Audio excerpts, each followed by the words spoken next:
Sveiki, mėly klausytojai. Su jumis iš Start FM studijos šiandien sveikinuosi aš, Ernesta Kazakėnaitė. Manau, man visi pritarsite, kad filologijos fakultete knibžda labai įdomių žmonių, todėl, kad ir šį sezoną kiek lėtesnių tempų, bet pokalbius tęsėme. Ir šį kartą norėčiau kartu su jumis susipažinti su dviem mūsų fakulteto magistrantėmis – Vanessa Feldmane ir Elizė Paula Graudinė. Sveikos! Labas. Kaip būtų galima spėti iš jų pavardžių, jos abi yra Latvės, kurios nusprendė pasirinkti intermedialiasias literatūros studijas mūsų universitete. Tad šiandien apie tai ir pasikalbėsime, kas lėmė tokį sprendimą, kaip dėl kalbos barjero ar iš vis toks buvo ir kokios yra tyrimų sritis šių dviejų paskutiniojo kurso magistrančių interesų sritis. Tad gal nuo to ir pradėkime, nuo pat galbūt pradžios, nuo to, kas jūs domina šiandien, tai kuo šiomis dienomis gyvenat, jeigu taip trumpai? Man atrodo dabar, kadangi yra sausio viduris, tai bandom kažkaip rašyti visus raštų darbus ir išgyventi sesiją, kad galėtume jau toliau judėti magistro rašymo pusę ir kuo rimčiau imtis to. Vanessa, ar tu taip pat? Taip, aš irgi daugumą dalykų yra būtent sesija. Aišku, man dar sausio pradžioje prasidėjo darbo paieškos čia Lietuvoje, tai ir dar tuo truputį gyvenu, bet labiau sesija, aišku. Ir judviu kartu nusprendėme pakalbinti, nes esate tame pačiame kurse, esate baigusios tą patį universitetą ir labai įdomu, ar jūs kartu studijavote ir Latvijos universitete, gal net kartu planavot šitas studijas? Studijavom tai kartu Latvijoje, studijavom baltų filologiją bakalaurę, bet apie studijas čia tai aš gal nežinojau, kad Vanessa irgi pasirinks tą pačią kelią, nes man kažkaip pamažu atėjo tos mintis apie studijas Vilniuje. Kažkaip, man atrodo, buvo paskutinių bakalauro metu pradžia ir pradėjau kažkaip kuo rimčiau pradėti ieškoti, kur galėčiau toliau studijuoti, nes žinojau, kad noriu kažkur tęsti studijas ir kažkur įstoti į magistrantūrą, bet Latvijoje kažkaip negalėjau surasti programą, kuri man tiktų, patiktų ir taip toliau. Tai kažkada sugalvojau tiesiog labai nerimtai pažiūrėti, kas yra Vilniuje, kadangi kaip tik vasarą buvau prieš to mėnesį čia vasaros kursuose ir kažkaip atidarau fakulteto puslapį, pažiūrėjau, supratau, kad ten yra net 2 programos, kurios man atrodė labai įdomios ir fainos. Ir kažkaip ta nelabai rimta mintis pradėjo su manimi gyventi ir taip pamažu supratau, kad gal jau nebėra kito pasirinkimo, kad reikia bandyti, nes jau kažkaip gal viduje jau buvau apsisprendus, kad reikia bandyti šitą kelią. Labai įdomu, tai čia buvo pusiau toks spontaniškas sprendimas, bet kaip ir pagalvotas šiek tiek. Buvo kažkur bent jau 3-4 mėnesiai, kol gyvenau nelabai rimtai galvodama, bet visgi ta mintis atėjo pas mane ir tada jau nusprendžiau susitikti su Latvija, kuri prieš mūsų čia studijavo irgi. Kažkaip pakalbėjom apie jos patirtį ir tada jau kažkaip pamažu supratau, kad noriu. O Vanessa, tu? Tai mane Lietuva jau domino labai seniai, netgi jau karantino metu. Ir irgi bakalauro 3 kurse aš supratau, kad vis tiek aš nelabai matau savo kelią toliau Latvijoje. Tai iš pradžių visokių minčių buvo apie visur, bet kažkaip pavasarį viešėjau pas draugę, kuri pasakojo, kad Lietuvoje neįgalieji ir stipendijas geras gauna ir šiaip tada aš labiau pasidomėjau, o taigi ką aš galėčiau ir irgi suradau, kas man įdomu. Iš tikrųjų, Elizė tikrai man labai padėjo informaciją surasti apie terminus, irgi kalbėjom, tai šito vieto tikrai padėjo. Labai tada aš iš tikrųjų, kai reikėjo jau rinktis, dėl saugumo aš iš viso užsiregistravau berods kokias 3 programas, kad jeigu jau ne ten, kur aš noriu, tai bent jau Lietuvoje. Bet pasisekė, kad patekau ten, kur noriu ir dar valstybės finansuojama vieta, tai labai tuo džiaugiuosi. Aha.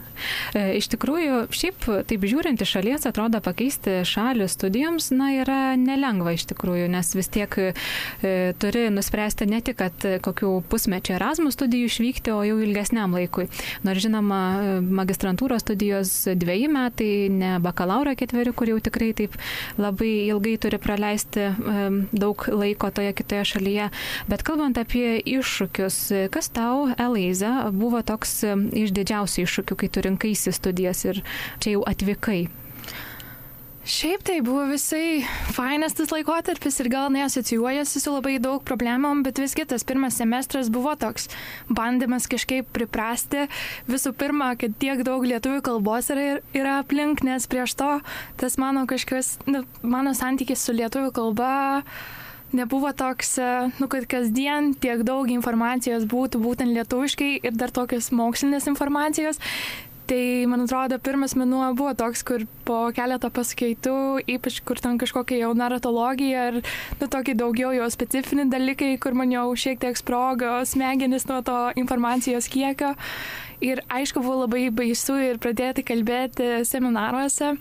Nors kursiokai mums labai faini ir ta atmosfera tokia, kur kaip ir nereikėtų bijoti, bet visgi yra kažkur viduje ta baime, kažką neteisingai pasakyti, kažkaip sunku sudėlioti tas mintis taip gražiai, kaip gal norėčiau. Tai štai irgi buvo toks ne pats lengviausias dalykas, bet po to jau, kai praėjo pirmieji pristatymai, pirmą sesiją, supratau, kad galiu ir kad ir būtų kažkokios klaidos, viskas gerai ir reikia tik daryti ir bandyti. O Vanesa, tavo atvejis išties išskirtinis, nes tu turi regos negalią.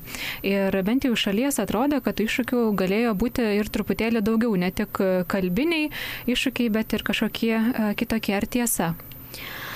Tai truputį taip, bet man labai pasisekė. Pirmiausiai mes Vilniaus universitete turim tikrai labai fainą neįgaliųjų reikalų koordinatorę, su kuria viskas buvo ir aptarta.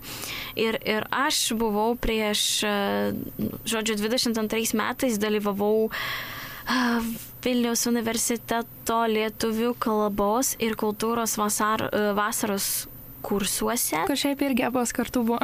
Šiaip jo, vienoje grupėje beje irgi. Tai žodžiu, ir jau ten, aš kaip ir kažkiek prie tos aplinkos ir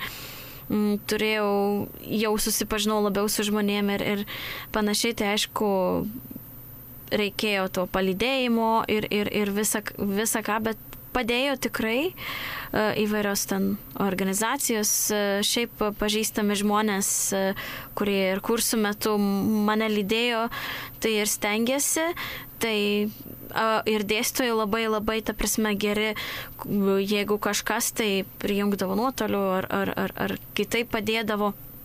Tai aš tikrai labai galiu džiaugtis, man Vilniaus universitetas visada mielas bus ir labai man padėjo. Aišku, ir tie kalbinių dalykų aš gal nesakyčiau, kad pas mane labai jau daug buvo, nes man palaipsniui apskritai buvo taip, kad būdama Latvijoje aš latviškai beveik tik su giminaičiais ir šeimos nariais šnekėjau, o visa kita jau tik tai lietuviškai pas mane buvo. Tai čia tai gal mažiau tų problemų. Aišku, tokie dalykai tikrai kaip naratologija, kurie apskritai sunkus man net latviškai, kai sunku tam tikrus dalykus suprasti, bet taip, tai pritapau ir net nesinori iš čia išvykti. Na, gera girdėti, iš tikrųjų, kad abi jaučiatės pasirinkusios teisingą kelią, kad kažkaip pasisekė ir kad mes čia šiandien galime pasikalbėti. Ir, mes kalbame jau tikrai ilgokai ir manau, kad klausytojai neprieštarautų man, tiksliau neprieštarautų teiginiui, kad jūs kalbat puikiai lietuviškai. Aš pati taip pat kalbu latviškai, todėl, manau, turiu teisę sakyti, kad Latviui ir Latvių lietuviui yra lengviausiai pramokstama užsienio kalba, bet aš specialiai pasirenku žodį pramokstama, o ne išmokstama, nes, pramokti yra viena, bet išmokti kalbą, visai kas kita. Ir tai sakau todėl, kad mes turime tam tikrą žodžių bazę, kaip pavyzdžiui tiltas, tilts, draugs, kur mums nereikia jų mokytis, tiesiog mes juos suprantame, jeigu jie yra parašyti. Žinoma, kai yra tariama, tai jau visai kitas reikalas, bet kai parašyta yra vienaip. Bet ar iš tiesų ir jums taip jau lengva išmokti tą kaimyninę kalbą? Nes man latvių pasiekti tikrai tą C1 lygį, pavyzdžiui, tokį kaip jūs dabar kalbate lietuviškai, nebuvo lengva, nes lietuvių kalba kišo labai sėkmingai savo koją. Tai va, bet kokia yra jūsų patirtis? Aš manau, kad iš tikrųjų dėl tų kalbų čia yra labai priklauso nuo žmogaus ir nuo to, kiek dažnai praktikuoji, nes pavyzdžiui, aš kai pradėjau per karantiną labai jau praktikuoti, tai paskui man iš vis nebuvo labai sunku, tiesa ir dabar būna, kur padarau klaidų.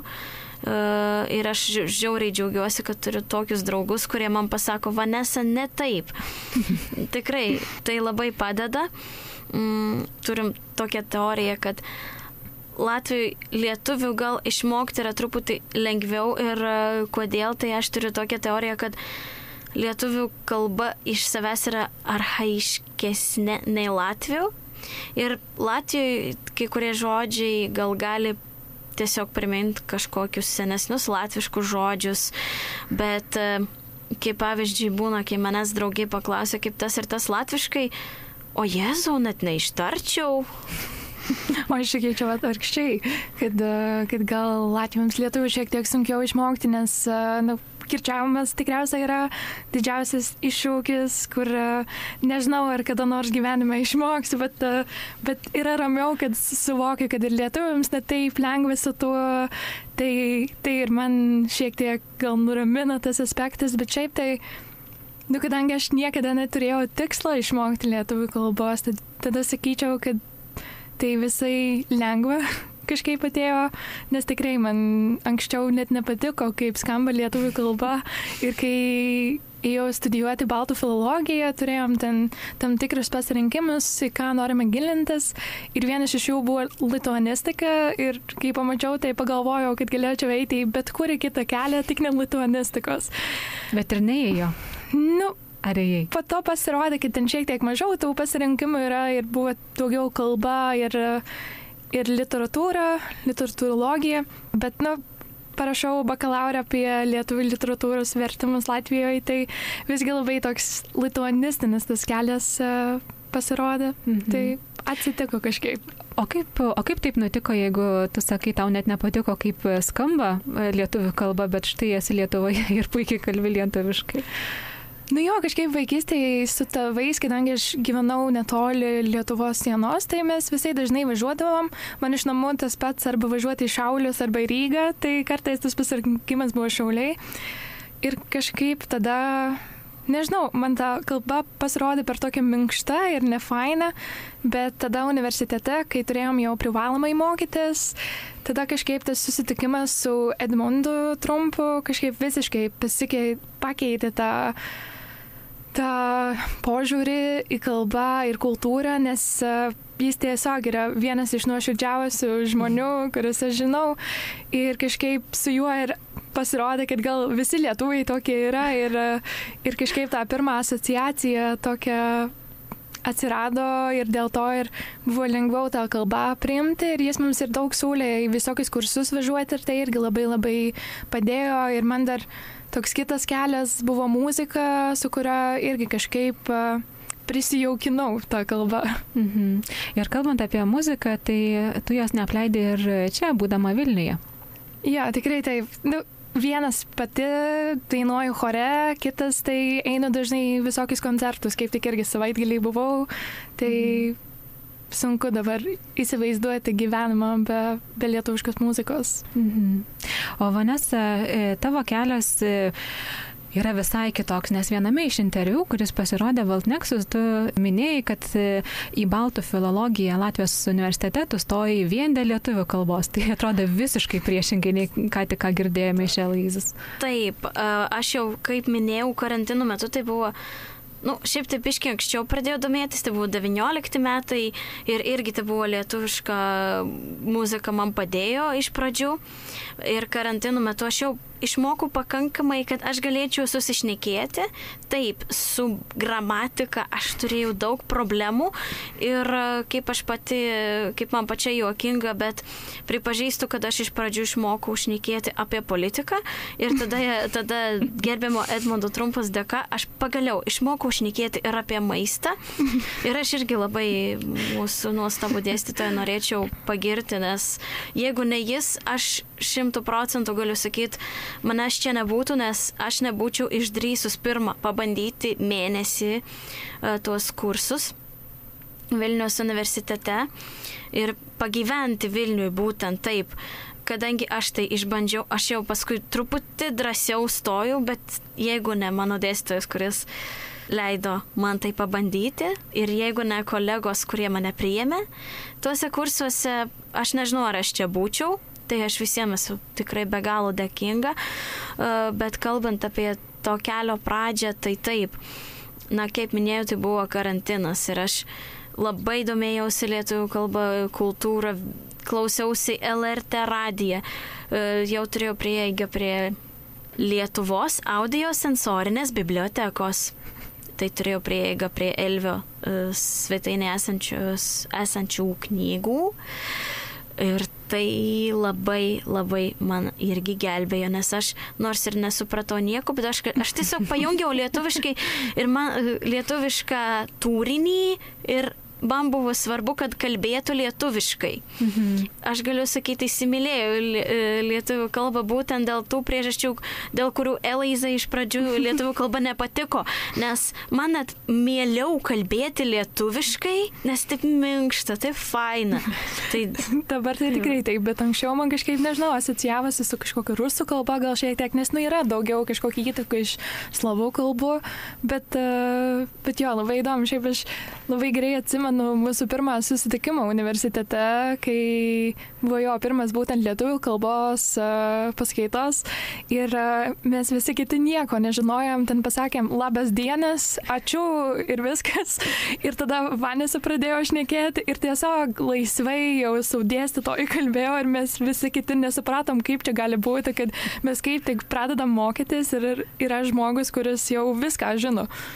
Nekartą užsiminėt abi, kalbėdamas apie lietuvių kalbos išmokimą, kad jums labai padėjo Edmundas Trumpa. Tiesiog, kad jisai savo žavesiu užbūrė ir tikrai padėjo visaip. Bet ar tai buvo vienintelis dalykas jums padėjęs išmokti kalbą? Gal turėtume dar kažkokių kitokių idėjų, kas dar padėtų išmokti lietuvių kalbą? Vanesa jau minėjo, kad reikėtų save apsupti tą kalbą, kurią nori išmokti. Taip, nesvarbu moki ar ne dar, bet tiesiog klausyti. Kas dar jums padėjo? Ir aš dar pridursiu tuomet klausyti ir karantino metu šiaip įvyko labai keistas dalykas. Aš šiaip neatsimenu, kaip tai vyko, bet aš tiesiog atradau Facebook'e, ten kažkokia buvo transliacija Zoom'o, aš ją pajungiau, girdžiu kažkaip kalba žmonės, kalba aišku lietuviškai. Ir suprantu, kad tai yra neregiai, irgi nematantys žmonės, nes girdžiu, kad ten fone visokie ekrano skaitytuvai dar šneka, jie patys apie tokius dalykus. Ir aš tą Zoom'o kūrėją, žodžiu, kuris kūrė tuos susitikimus nuotolinius, aš jį pasikviečiau į Facebooką ir pradėjau jungtis į tuos Zoom'us, tada aš radau jau savo truputį draugus, jau pradėjau ten rasti žmonės, su kuriais bendrauti. Ir taip patruputį, palaipsniui taip įvyko, kad, Latvijoje turiu kelis draugus, bet čia Lietuvoje mano draugų ratas jau yra daug platesnis ir net nuvažiavus į Latviją, kad ir kalėdoms, taip su šeima šneku latviškai, bet nuėjus į kambarį viskas vyksta tik tai lietuvių kalba. Man, kaip ir sakiau, labai muzika padėjo, bet man kažkaip į bet kurią kalbą, bet kurią kultūrą, tas pirmas žingsnis yra paieškoti muziką tą kalbą ir kai tiesiog keliauju kažkur savaitę, tai irgi man kažkaip svarbu tai padaryti ir kai pradėjau mokytis lietuvių kalbos, tai irgi bandžiau sudaryti kažkokią grojaraštį, nes man prieš to buvo irgi kažkoks stereotipas, kad lietuviai turite kažkokius šlagerius ir tokio pobūdžio muziką, bet kai jau pradėjau mokytis, tai supratau, kad ne, man reikia surasti kažkokius man patinka ir tikrai tikiu, kad tai įmanoma.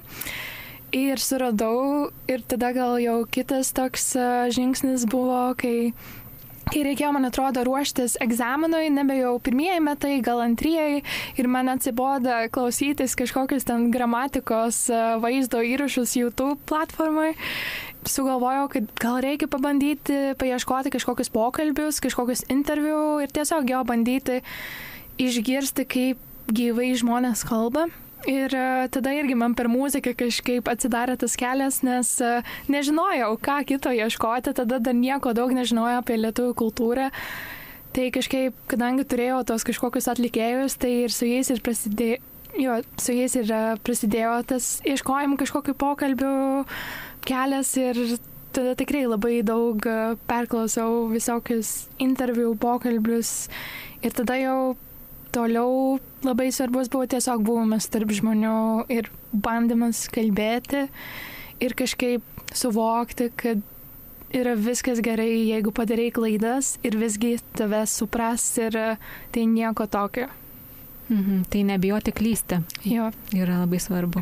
Ir Elaiza, tu vis užsiminė apie muziką, kad į tave supa, kad tu per muziką kažkaip ir lietuvių kalbą tobulinai. Tai turėčiau pirmiausia gal vieną klausimą, kad būtų konkrečiau, kas būtent tau labai patiko iš mūsų lietuviškos muzikos? Aš net nežinau, su kuo prasidėjo tas kažkoks ta meilė lietuvių muzikai. Nes aš šiandien pažiūrėjau tą savo grojaraštį, kuris yra tikrai labai labai išaugęs, ten jau, nežinau, 16 gal valandų muzikos yra ir ten net nebeklausau tuos pirmojus, kuris kažkokius suradau, bet po to kažkaip, aš kartais galvoju apie tuos skirtumus gal tarp lietuvių ir latvių muzikos ir kodėl man tą lietuvių muzika būtent tai pradėjo traukti, bet nežinau, gal ten tiesiog tas jungimas kalbos ir kultūros ir kažkokių kitokių dalykų, bet iš mano mėgstamiausių gal atlikėjų šiuo metu, tai sakyčiau grupę Abudu, Kamano Šilelis ir Gabrielė Vilkickytė. Bet yra tikrai daug daugiau ir iš kažkokių gal senesnių atlikėjų, tie gal tokį gal kol kas nelabai žinomi, bet bandau kažkaip sekti tai muzikos sferai, laukui. Ja. Tai perinant truputėlį tarsi per muziką prie lietuvių ir latvių kultūrinių skirtumų. Žinau, kad tu ne tik dainuoji chore, bet taip pat dalyvavai ir lietuvių dainų šimtmečio šventėje, bet ne tik lietuvių, bet ir latvių. Esi tikrai daug dalyvavusi, tai labai būtų įdomu išgirsti tavo nuomonę, ką tu manai apie mūsų dainų šventę. Jo, kažkaip Latvijoje, man atrodo, 4 kartus gal esu dalyvavusi tiek su orkestru, tiek su chorais visokiais ir praeitais metais turėjau galimybę dalyvauti Lietuvoje, kadangi įstojau ir sužinojau, kad jo pamatus jau bus dainų šventė, tai galvojau, kad nuostabi galimybę prisijungti ir pabandyti, nes prieš to buvau žiūrėjusi lietuvių dainų šventę ir iš to įrašo man buvo labai labai daug klausimų.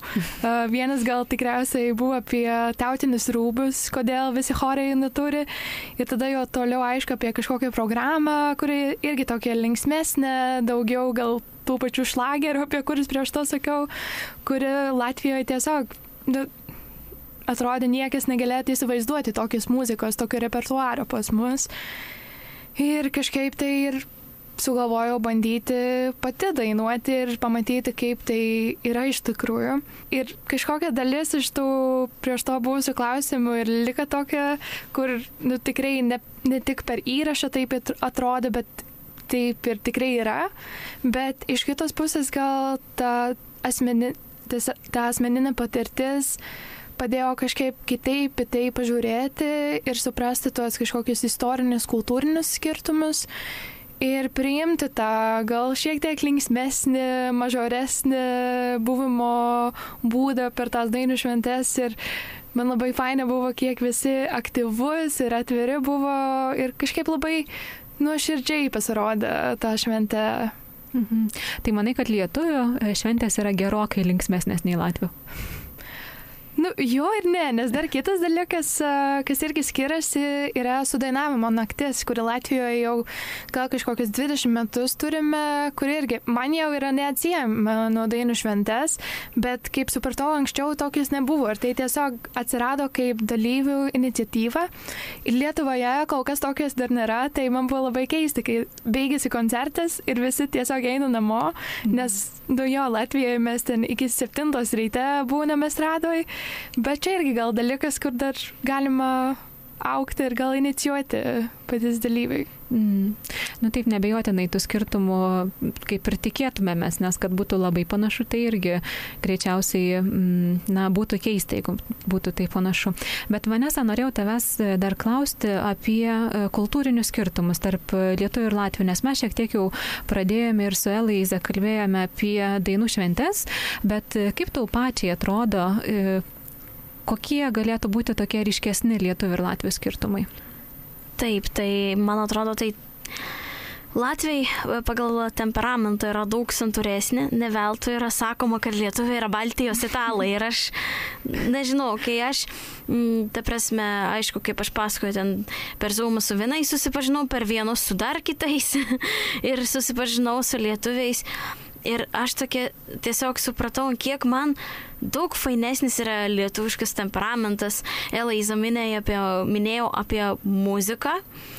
Tai man irgi lietuvių muzika labai traukė ir labai padėjo man Rimanto Kmitos Pietinė kronikas, kur buvo fainai, įsigino daug muzikos ir atlikėjų viską įvardyje, tai tada galėjau sustabdyti ir sugūglint. Tiek Butkutę Mamontovą išgūglinau, dar Biksus. Paskui, aišku, dabar, aišku, šiuolaikinė muzika irgi tą patį Vilkickytė, Džijan, Jessica Shai ir panašiai. Tai taip pat man labai patinka Lietuvos, aš išskirčiau Eurovizijos kultūrą. Aš kaip esu labai Eurovizijos gerbėja. Pritariu. Faina. Tai Latvijai, kiek žinia, yra, kiek čia mums, kokias 2 laidos ir tos pačios yra nerealiai nuobodžios, ten visos dainos tokios mygdančios, nekokios. Dabar prasidėjo, pabandom iš naujo būtent šitą. Beveik pasakiau vasario, atsiprašau. Bet jį nebevadinasi, pabandom iš naujo, man atrodo, dabar tiesiog yra Eurovizija LT. Vadinasi, vis tiek pabandom iš naujo. Jo. Tai žodžiu, buvo ką tik šeštadienį pirmas pusfinalis ir ta prasme, kas fainiausia, visos 9 dainos buvo gražios. Latvija, jeigu tu per 2 laidos, ar net 1, ne, ten gal 2, žodžiu, išgirsti vieną nors kiek kažkokią irgi dainą, bet vis tiek supranti, kad ji nėra nuobodi, o čia yra daug fainesnių dainų ir daug didesnis apskritai dėmesys skiriamas, nes čia kiek prasidėjo sausio 11, tai iki vasario 9, tai ir tie pusfinaliai vyks iki finalo ir mane draugė net specialiai pakvietė, sakė, gal žiūrėkim kartu tą Euroviziją, nes ir jie gerbėja ir aš, tai tokia faina draugų kompanija, susirenkam ir žiūrim, labai faina. Bet lietuviai, priešingai nei Latviai, niekada nėra laimėję. Tiesa. Šitą visada pasikartau. Bet nieko laimės šiais metais, gal. Jei ne šiais, tai gal kitais. Tai jo. Bet šiaip tai paskutiniais metais lietuviams daug geriau sekėsi nei latviams. Taip. Tarsime, lietuviai į finalą visada patenka. Latviai gerai praeitais metais pateko, nors mane tai nustebino, nes tai dainelė ten, tokia. Bet, šiaip tai labai labai faina, kad lietuviai patenka. Jeigu ne karantinas, dar būtų laimėję. Tikėkime, kad Dons nekalba lietuviškai ir neišgirs šito. Šiaip jo. Nors jeigu išgirstų, demokratija.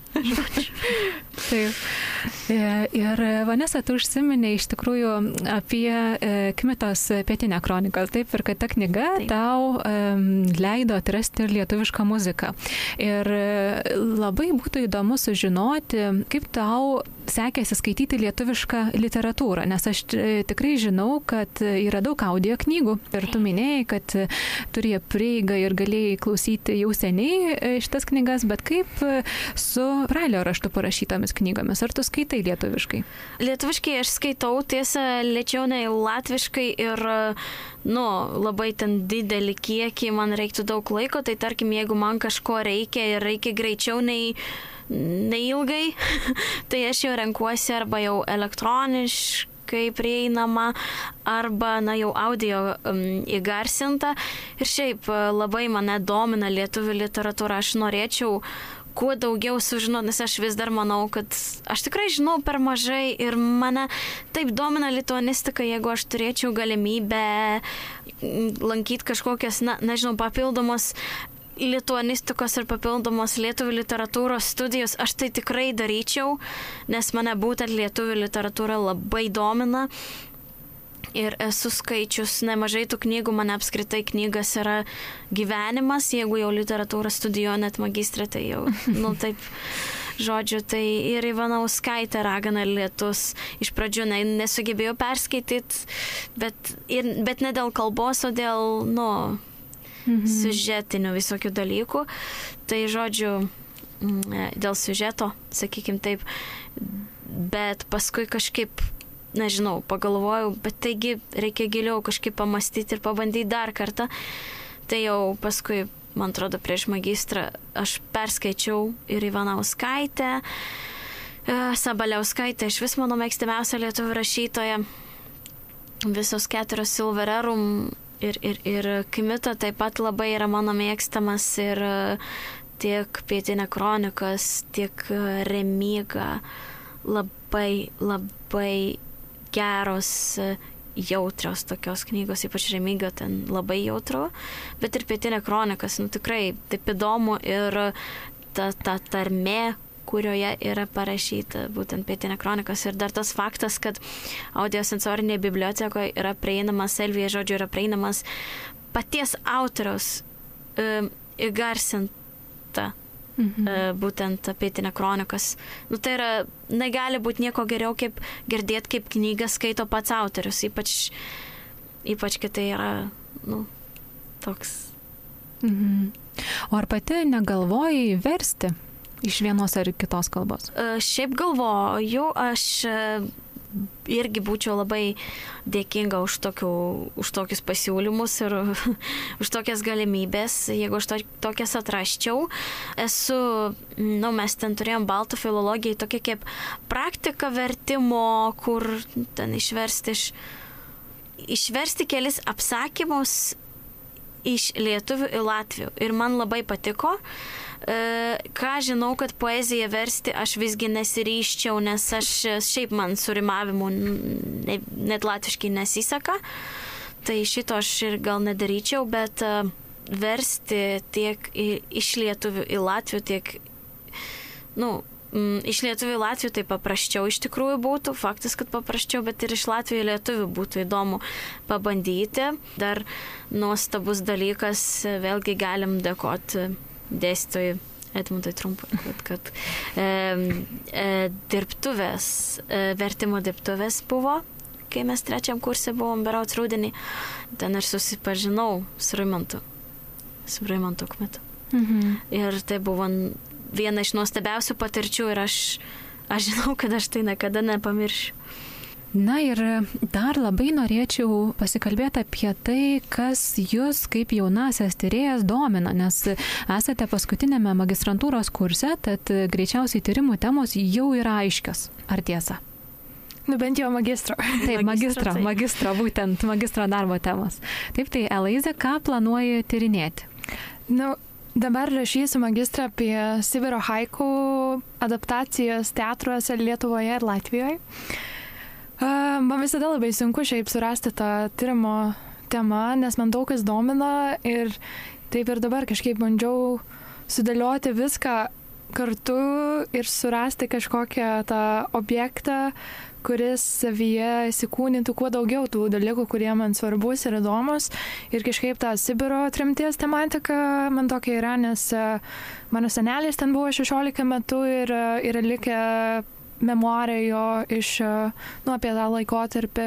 Ir mano tėtis šiaip gimė dar Sibire, tai kažkaip ta tema visai artima. Ir studijų metu man ir labai atsirado toks susidomėjimas tuo intermedialumu, santykius tarp skirtingas medijas ir dėl to ir kažkaip teatras Lietuvoje labai toks įdomus pasirodė, nes Latvijoje kažkaip eidavo į teatrą, bet tikrai ne taip dažnai, kaip čia dabar jau sunku įsivaizduoti mėnesį, kur neturiu bilietų į kokį nors spektaklį, tai kažkaip susijungia ten tie dalykai ir jo. Mhm. O ar yra ši knyga išversta į latvių kalbą? Taip, yra ir pagal vertimą ir spektaklis yra Latvijos Lėlių teatre.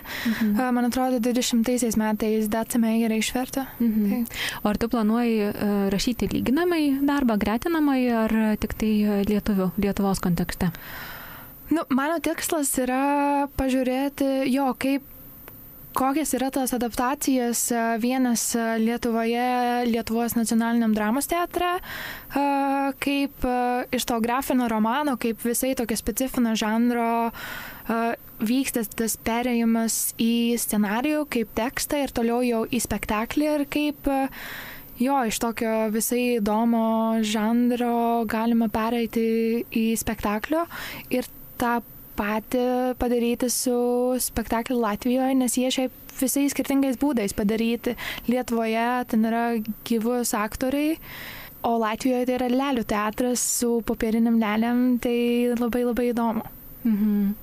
Tikrai lauksim rezultatų, nes tikrai, man atrodo, labai įdomu. Vanesa, ką tu analizuosi, o gal jau analizuoji tik tiesi? Ne, tai aš analizuosiu rašytojos Ievos Dumbrytės romaną Šaltienos bistro ir analizuosiu maisto aspektus ir to grotestiškumo per maistą. Aš tai kol kas taip formuluosiu, visaip čia gali. Aišku, gastropoetika ir groteskas ten bus, kaip ten pasisuks, aš bijau dabar garsiai sakyti, nes reikia žiūrėti. Aha, o kaip susidomėjai gastropoetiką? Bakalauro metu turėjom, tokį pažintį su tuom, tai ir bakalauro dirbau, bet ten su latvių literatūra buvo ir čia tai toks įdomesnis, nes tas kažkoks patinka tie, mistiniai elementai. Gal aš taip formuluoju, bet tokie atrodo truputį iš fantastikos, mistiniai tokie elementai ir kad maistas ir ten reiškiasi ir įdomu analizuoti. Aš dar jokių išvadų neturiu, bet įdomu analizuoti. Ir, esate paskutinėme savo kurse, tai būtų labai įdomu išgirsti, kas toliau. Nors aš suprantu, kad dabar jūsų galvoje greičiausiai magistro darbas ir apskritai studijų baigimas kaip toks, bet jeigu pasižiūrėtume truputėlį toliau, kaip manot, kas toliau? Ar doktorantūra jūsų laukia? Matysim. Aš kol kas noriu pagaliau paimti vienus kaip ir laisvus metus ir nestudijuoti, nes esu studijavus visą savo gyvenimą ir iš kažkokios pusės net sunku įsivaizduoti, kaip yra gyventi be tų studijų, nes šiaip tai man labai patinka studijuoti. Bet norėčiau pabandyti išvažiuoti į praktiką, kur nors absolventų praktiką. Dar matysim, kaip ten seksis, to jau reikės pradėti rimčiau ieškoti tos galimybės. Galvoju, gal ir visai faina būtų kažkur dėstyti lietuvių kalbą, kažkokią užsieniečių mokykloje ar centre, bet pamatysim, kaip ten bus, nes kadangi pati ėjau per tą kalbos mokymo kelią, tai man atrodo, kad visai galėčiau ir kitiems padėti kažką išmokti, kadangi, aišku, visgi nekalbu tobuliai ir turiu klaidas ir taip toliau, bet kažkokius dalykus gal ir lengviau man paaiškinti kitiems, nei bandytų tai aiškinti žmonės, kuriem lietuvių kalba yra gimtoji ir tie dalykai atrodo tokie jau savaime suprantami. Čia visiškai pritariu, kad tikrai labai gerai mokytis kalbos iš to, bent jau pradžios, apie A lygį kalbu, ne apie C, bet A lygį iš to, kuris pats yra išmokęs, nes jisai žino visą kelią, jis žino taisyklės, kurių net nežino gimtakalbiai, nes kartais paklausi, kodėl, nežinau. Taip, ir išimčių, ir taisyklių. Taip, o Vanesa? Na, aš labai tikiuosi, kad liksiu Lietuvoje, daug dievė, kad taip ir nutiktų. Doktorantūra kol kas svarstomas dalykas, bet nežinau, ir darbą ieškau ir galvoju, jeigu nei tas iš karto nenutiks, tai laipsnių nesuteikiančias, bet studijas čia vėl gal, bet čia irgi tik tai svarstymai, bet žinau, kad noriu likti Lietuvoje ir ties to ir dirbu. Na, tai linkiu iš tikrųjų, kad išsipildytų tiek noras likti Lietuvoje, tiek pertrauka tarp studijų. Ir gal po to grįžti į Lietuvą. Bet man atrodo, jūs esat labai puikios mūsų studijų ambasadorės, nes aš jau girdėjau iš ne vieno studento Latvijoje, kad ir tyliai, bet agituojat studijuoti pas mus. Iš tikrųjų, tai tikrai girdėjau ir iš dėstytojų, kad taip, jau ir iš dėstytojų girdėjau, kad esate tikrai patenkintos studijomis ir kažkas pabandė ir matyt patiko ir dabar jau pasipylė ir žinau, kas tos ir kitais metais. Tai... Tikrai taip, jo, aš irgi neseniai mes susitikom su viena potenciali Vilniaus universiteto studentą, nes žinau, kaip man buvo faina išgirsti irgi kito žmogaus Latvijos patirtį, tai ir dabar pasidalinau su to, kaip man čia sekasi ir kaip man patinka studijos ir gyvenimas čia, tai ir toliau bus Latvijai čia. Tai labai džiugu. Na ir pačiai pabaigai, tinklalaidė turi tradiciją prašyti rekomendacijų. Jos gali būti įvairaus pobūdžio, nesvarbu kažką išgirsti, kažką pamatyti ar perskaityti. Ką galėtumėt mums visiems rekomenduoti? Na, iš mano pusės tai tikriausiai bus toks muzikos tęsinys. Jeigu jau tiek daug apie tai kalbėjom, tai galėčiau tiesiog pasidalinti su gal savo svarbiausiais, mylimiausiais albumais, kurie išėjo praeitais metais. Tai vienas būtų jau minėtos grupės Abudu albumas Vietos pasauly, kur irgi kaip tik nusipirkau dar vinilinę plokštelę, labai labai graži. Kitas būtų Gabrielės Vilkickytės naujausias albumas Mažas rūpintojėlis, kur irgi galima į koncertą visai netrukus, jeigu išeis tinklalaidė iki tol. Ir tada dar gal vieną latvių tarp visų, tai grupės Alajas albumas Ar dievų ledus laikmetį, teisingai atsimenu, kuris irgi kaip tik prieš keletą savaičių išėjo ir labai labai fainas, labai įdomus, tai irgi visai rekomenduočiau. Nu gerai, aš gal tada iš literatūros. Tai nežinau, kadangi pati rašau magistrą iš Dumbrytės romaną, šiaip tai Šaltėnos bistro rekomenduoju perskaityti, nes jie labai neįprastas ir asmeniškai aš, gal lietuviai mane pataisytų, bet asmeniškai aš tokio, ypač lietuviško, aš tokio, nežinau, labai unikalus. Tai rekomenduoju. Taip pat rekomenduoju ir Jaroslavą Melniką paskaityti, kuris iš vis yra labai įdomus rašytojas.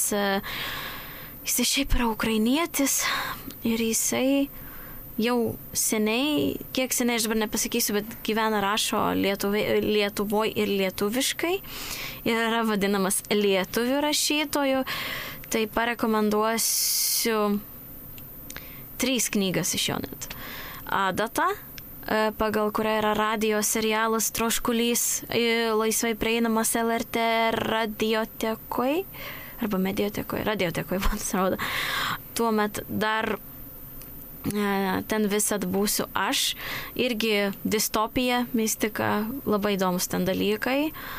Na ir 3, neseniai mano perskaitytas Maša arba postfašizmas, irgi labai neįprasta knyga ir toks įdomus būdas apmastyti humanizmą, truputį gal Nyčės teorijas apmastyti.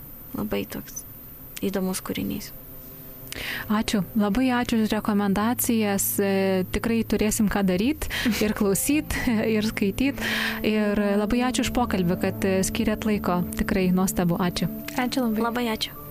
Ir ačiū visiems klausiusiems, jeigu dar nesate atradę kitų tinklalaidžių, tai linkiu jas kuo greičiau atrasti. Iki.